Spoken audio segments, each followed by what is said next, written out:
Laika! Are you stark raving mad? It was Laika! I am sure of it! That spirited little dog saved me! Laika saved you in her little space machine. I believe the correct term is capsule, General. Don't push your luck any further, Ivan Ivanovich. I fear it might snap. Oh, my apologies, General.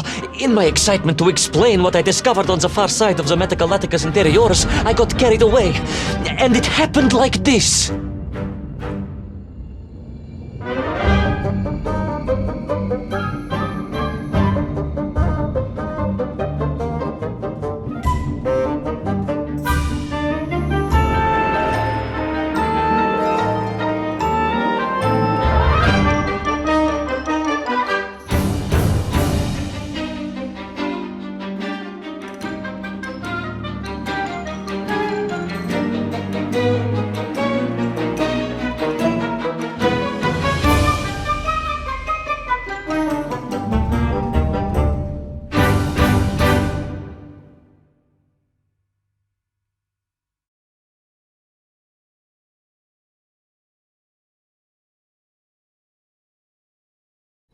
A rocky moon. It's the center of the Earth. The source of all creation, General. A place where time flowed like rivers, and boulders of raw matter rained like comets upon the cratered rock. Another miraculous escape from death. Another happy accident. It was no accident, General. Laika took me there entirely deliberately, I'm sure of that. She continues to be a heroine and a savior and protector of our great nation.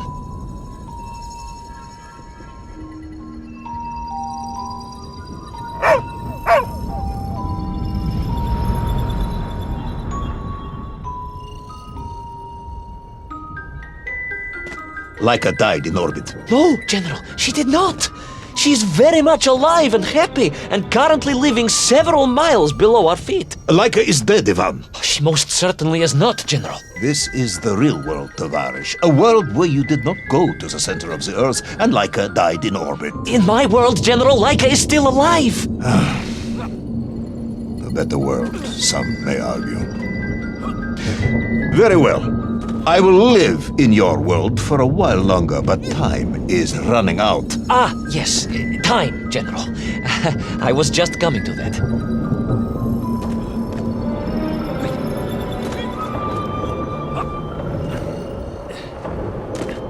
There in the distance it stood, enveloped in a mighty time storm.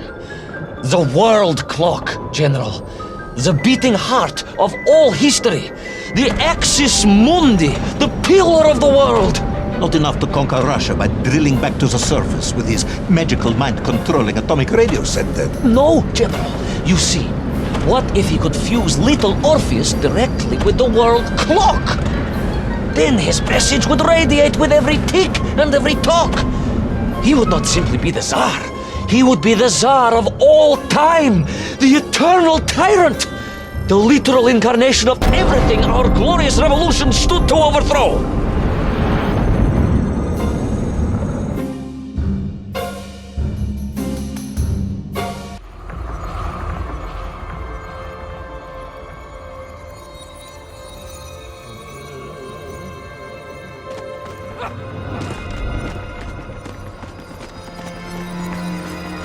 Sonikiv! Uncanny, General. But it was somehow different. I felt no cold. The waves were motionless. Indeed, it was as if I had stepped free of those rivers of time and stood on entirely motionless ground. And there in the distance, What? debris from Tsarya and tall slave mines had washed up here, almost as if I were meant to find it. And there, amongst it, the winking of steel led me to a blasting cap, and a plan began to form.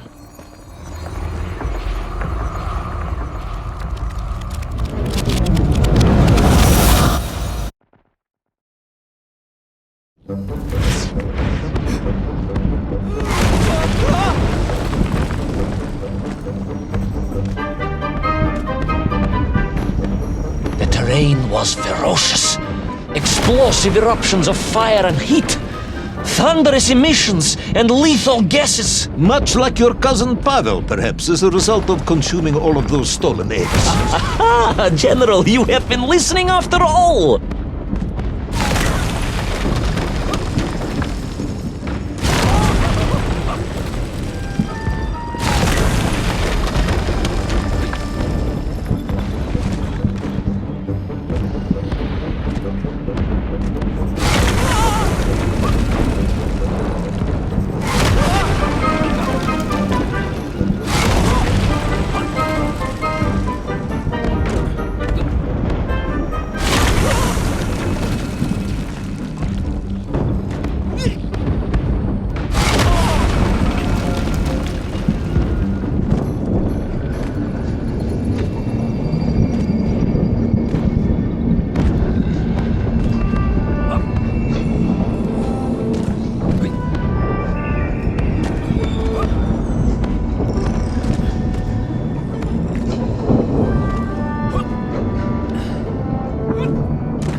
Agartha again? But why? You are stalling, comrade. The clock is ticking. Tick-tock, tick-tock! Of course! In a flash of inspiration, I understood. It was all wrong, you see, General. That we can agree on. We should never have gone to the center, because without little Orpheus, Toll could not have become the tyrant he had. The rocket drill was his means to reach the world clock, but it was little Orpheus that enabled him. And the time itself, the world clock itself, was determined to make matters right. With a little help from you, of course. Merely a simple pawn in a game played upon a cosmic scale, General. But a pawn who understood that he was being given a second chance to grab a chunk of the explosive resin that wondrous city was built upon.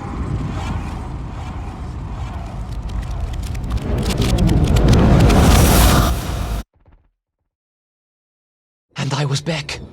The mighty river of time roared past me, carrying the weight of the whole of history with it. Even for you, this is a stretch. Our time is almost up. I have to submit my report within the hour.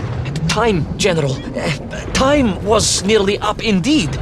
That ancient and magical river that carried me along was surely moving inevitably towards some kind of end.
Enough. No more Privalov. No more stories. No more lost worlds and space dogs.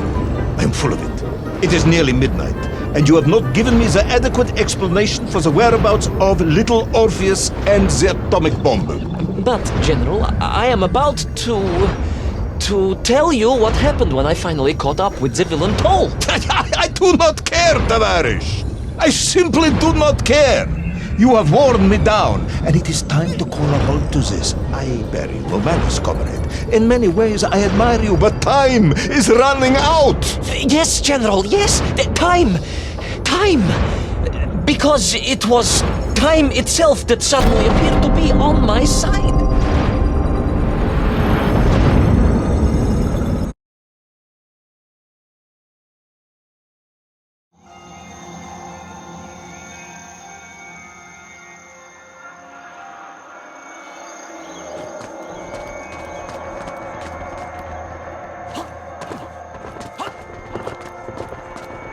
Perhaps the world clock was so impressed with your egg-wearing antics it decided to return you to Plutonia for a second attempt. I would strongly suggest you cut to the chase. The chase, yes. The pursuit of Toll and little Orpheus. I stood there with the resin fragment in one hand and the blasting cap in the other, and then, just like that, a clock began to ring. The world clock? No, General, an alarm clock. My Slava alarm clock, in fact, given to me by Auntie Marsha. The one who married the beef investigator. The very same. And the moment I saw that clock, I knew what I had to do.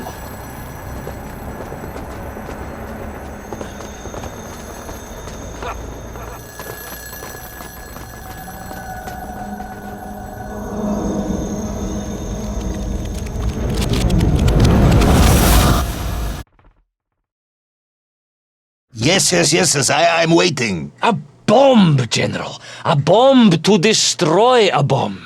So, you decided to build a bomb, eh?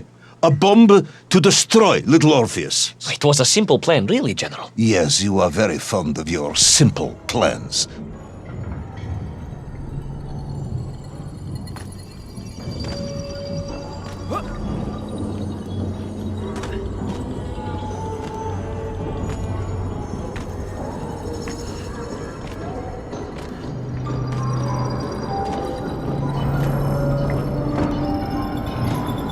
It was the last time I was to see those poor enslaved men on my journey. As they scurried in agitation around the base of the rocket drill, now a dreadful weapon of war in the hands of a madman, I was reminded of my mother. Your mother looked like a nymph? That is extremely disrespectful, comrade. No, I meant I was raised by my mother from an early age, of course. My childhood memories of my father were all too brief. You are rambling, Comrade Privalov. Time is running out. Diany Rezinovi. Time will run out for us all, General, will it not? And it ran out for my father on the shores of Volga. Your father fought at Stalingrad? He did, General. So did I. Well, so you see, General. Perhaps we are just the same, you and I. Perhaps we are all just Menkf in the end.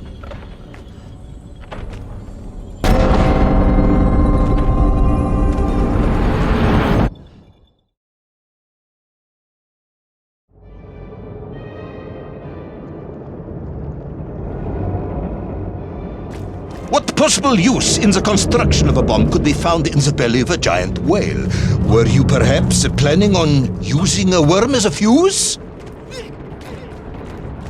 That would be ridiculous, General. I would hate to undermine your otherwise entirely plausible account. You forget, General. The belly of the beast was full of shipwrecks.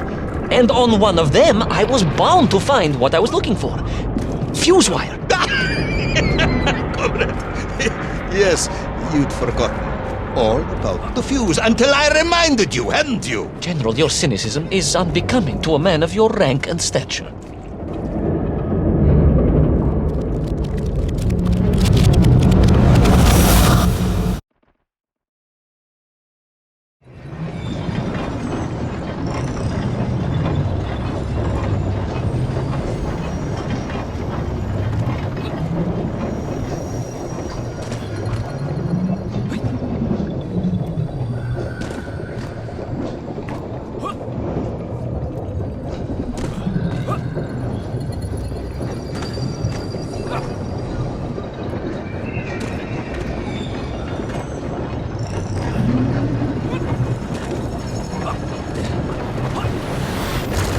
clock was now ticking, General. Literally. I was surrounded by time, immersed in it, floating along a river of it on a raft made of history, seeking the next moment of opportunity to hurtle backwards amongst those lost worlds. I am a patient man, Tavarish. I lost 3 toes in the winter outside Sharkovskaya in 42. A drunken dentist removed 2 frostbitten toes and 1 perfectly healthy one. You may therefore consider me a man blessed with an uncommon level of endurance for discomfort. I hate visiting the dentist. My uncle Vanya was a dentist, and he was a deeply strange man, notwithstanding the love he felt for his pigs. Is what? He was a pig dentist, General. He always claimed that the human mouth presented an insufficient challenge. Let me challenge you, comrade. You will...